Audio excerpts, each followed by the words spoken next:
This video will have major spoilers on the entire film, fair warning. Showgirls is a very interesting and controversial film made from a pretty controversial filmmaker. I first watched it one late night with some friends while smoking weed in high school. I had seen the poster my entire life at video stores, and I remember being so fascinated by it as a kid, but I was obsessed with any NC-17 film I could get my hands on back then, which was only a few because they're pretty rare, and to be honest, most of them weren't very good. But for some reason, I just never watched Showgirls back then. I remember hearing that it was a really bad, cheesy movie, but I didn't know how infamous it was until the last few years. For this film was long and steady, but it didn't take long for the critics to tear it down. Showgirls crossed the line, which conscience and responsible filmmaking should respect. Lousy movie. Very lousy acting. I hated it. Well, it's kind of raw, kind of raunchy. Can't act. Nice body, though. She belongs on Saved by the Bell. Too much real life, raw. I mean, when this movie was released, people were like legit angry at it. To be fair, it had so much misleading, straight up false advertising after the success of Basic Instinct, which is also from writer Joe Esterhazy and director Paul Verhoeven. If I pronounced either of those last names wrong, I apologize. Whether you love it or hate it, people who watch this film really like talking about it after. There's even a documentary I recently bought that's really just about how people love this film. I hadn't seen something so perfectly bad in years. It was done. Civilization had done its job. Straight up, this movie and story has changed a lot of people's lives. I'm not obsessed with this film, but I really enjoyed the documentary and I recommend it. And I'm just gonna get this out of the way so you know where I'm coming from. I really enjoy this film, and not in a ironic, it's so bad that it's good way. I wouldn't say I love it yet, but it's very entertaining. Don't get me wrong, I see all the cheese, bad acting, bad writing, bad decisions, and I get why people laugh at it. I laughed at it the very first time, especially that sex scene in the pool. Nomi almost feels like an alien in that scene. Very unnatural to me. It took me about 45 minutes to fully get on Nomi's side the first time I watched this movie. And for you to like this movie, you have to root for her. It took me a little while, but I got there.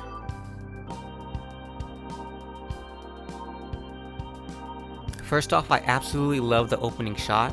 This entire story reminds me of one of my favorite films, Speedway Junkie. Showgirls was made just a few years before Speedway Junkie, just for the record. Why is the rapist wearing so much lipstick?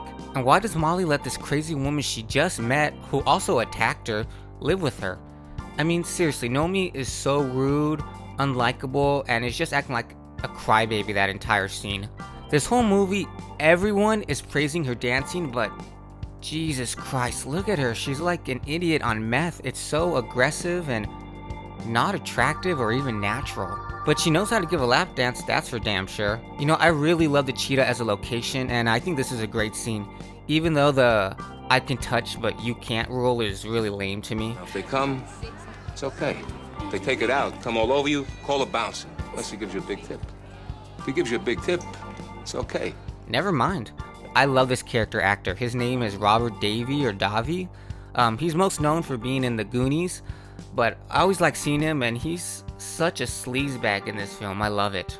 I especially love the scene when he visits her at the Stardust, and she's cool about it. She doesn't rub it in his face, all like, look at me now, but they all know she's made it and is becoming a giant star, and she is. And you think for a second, I guess he's not that bad. He's pretty cool now, but then he leaves her with this. Weird not having anybody come on you. I laughed so hard when he said that. It's so mean and gross, but it's his way of saying, you'll always be lower than me because you're a whore. And she says nothing because at the end of the day, he's just another sleazy strip club owner while she's becoming a rich star. But it still hurts and always will. Now let's talk about Gina Gershon for a minute. I grew up with the movie Face Off, so I always had a giant crush on her. Seriously, just look at her. She's the definition of beauty, and she holds her own when it comes to acting. She's so much more than just some sexy woman to me. She really is a badass actress, and she can be very funny too. She has range as an artist. But I honestly think she's the only person who kind of understood that this is a big budget, fun schlock movie and never took it too serious. Because Paul had said he directed everyone to be over the top with their emotions and to be big and dramatic because that's what he thought would work with the film. He said everyone gave him the performance he asked them for and takes 100% credit/blame. After Basic Instinct, this film was promoted as a hard-hitting drama like Raging Bull, but also as the sexiest film ever. This film isn't any of that. I mean, yeah, it's sexy, but kind of not really. After a while, the nudity is just everywhere, and it's just kind of like, who cares? Yeah, it's really just who cares. And the main sex scene is so unnatural and over the top, I just laughed at it. Even though I love the location with the neon trees, I love that. That kiss at the end though is incredibly sexy. God damn. But then there's a brutal, or before, I think it's right before, it's right around there, there's a brutal rape scene which isn't sexy at all. Now let's talk about Molly in the rape scene. Paul himself has said everyone in this film is a bad person in some degree, including Nomi, but the one exception is Molly, who is just a kind-hearted woman who wants to help her new friend, completely selfless. To be honest, she kind of reminds me of the Will Smith character in The Legend of Bagger Vance, like just a forced black character whose only purpose of being there is to help the main white character. I mean, when you really think about it, it's like, why are they giving them so much? They don't deserve any of this. It's very convenient, but it kind of feels like for no real reason. Story-wise, she gets violently gang raped led by her celebrity crush, and most people, even fans of the film, don't like this scene, and I understand. It's a brutal rape scene that's not supposed to thrill or excite you, but people say it's forced and out of nowhere and Molly doesn't deserve it. I agree, Molly doesn't deserve it, nobody does, but that was what Paul was going for. He has said on the record that Molly is the only good person in the story and she gets punished for it because Las Vegas is a mean place and things like this happen every day. I used to think, past tense, used to, yeah, it's forced, but Nomi gets revenge, so it's okay. But now I feel like the revenge scene is kind of a cop-out to make the audience feel better and get one last cheer before the ending. But whatever, I don't hate either scenes. I do want to bring up the worst scene of the film, is when Crystal and Nomi are eating and bonding over talking about eating dog food. I used to love doggy chow. I used to love doggy chow too. It's just really bad dialogue. And for some reason, I just love this guy. I know him from an episode of Malcolm in the Middle, and he's just always funny to me. But I love that the ending is her leaving the Hollywood. I think it is stupid that she's picked up by the lipstick-wearing rapist, but it's a movie. I love that billboard too. That billboard is awesome. There was a planned sequel where Nomi goes to Hollywood now and to be a star, but since the film tanked in the box office and everyone called it a piece of crap, including actors that were in it, so that sequel was never made. The film cost $45 million to make, but only made $20 million in the box office. But it did make over $100 million in VHS/DVD rentals, making it currently the most successful NC-17 film of all time. In 2011, Rena Riffel, who plays, sorry if I pronounced that wrong, she plays Penny in this movie, part 1. She directed, starred, and wrote in a parody/sequel named Showgirls 2, Pennies from Heaven. I bought it this week and I watched it. I even listened to the director's commentary. Man, it is truly one of the strangest films I have ever seen. I'm working on a video for that, so expect that one soon. Listen, if you say this film is just horrible acting and a lame story, I won't argue with you. That's your opinion. But what gets me upset is when people say it's also a technical failure and Verhoeven did a horrible job behind the camera. Fuck you, this film is a technical, beautiful, and incredibly shot story. It is such a beautifully shot story. You say what you want about the story, okay? I'm not gonna argue with the story, but how it's shot. The camera work in this film is so flawless, and there's so many standout shots that blow me away. I mean, look at this. It's incredible. This whole film is incredibly beautiful to look at, and that has nothing to do with all the nudity.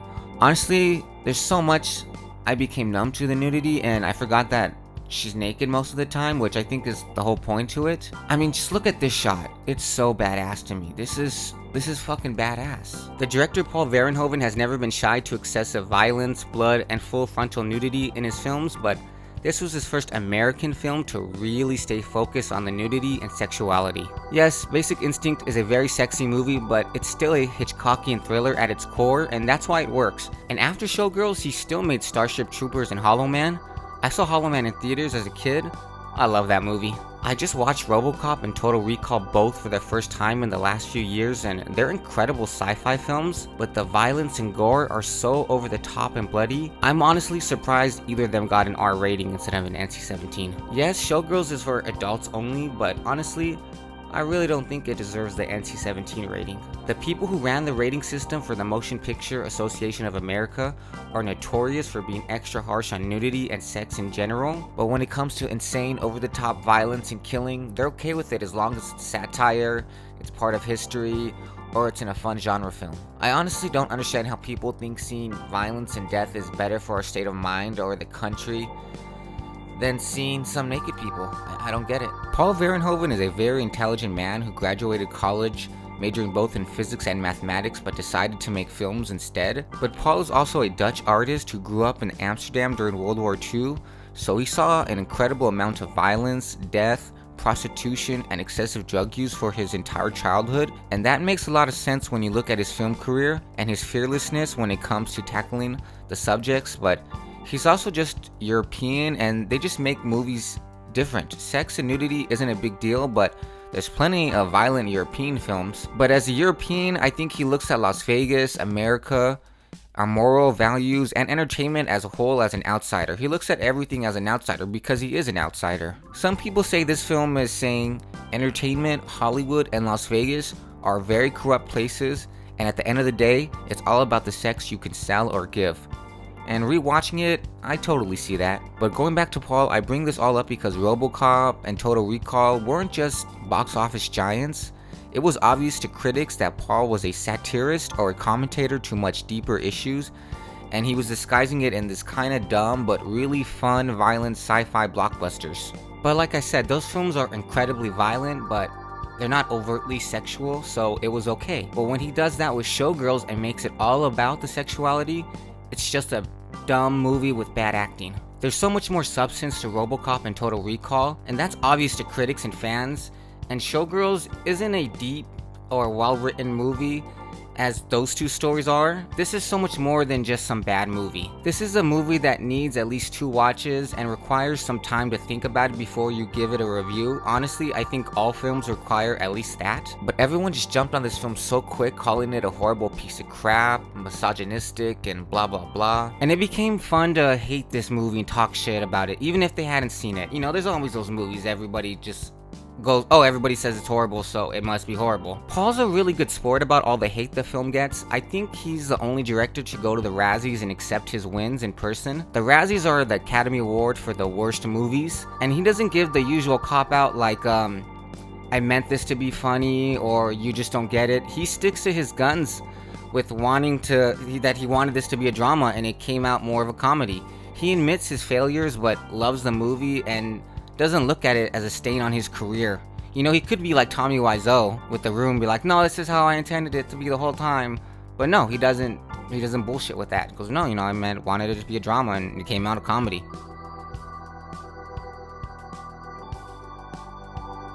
I don't think this film is some misunderstood masterpiece. I think it was just sold as a different movie, and that really hurt it, but there's something special to it, and that keeps people rewatching it. Hell, somebody even wrote a book on why this movie doesn't suck.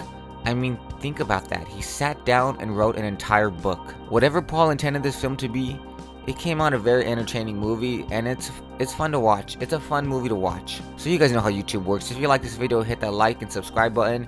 You can follow and direct message me on Instagram, and the link to my Patreon page is in the description below if you want to check that out and support the page. If not, thanks for watching. Thrust it! Thrust it! Come on, thrust it! Bob! Okay. That's enough. Thank you, ladies.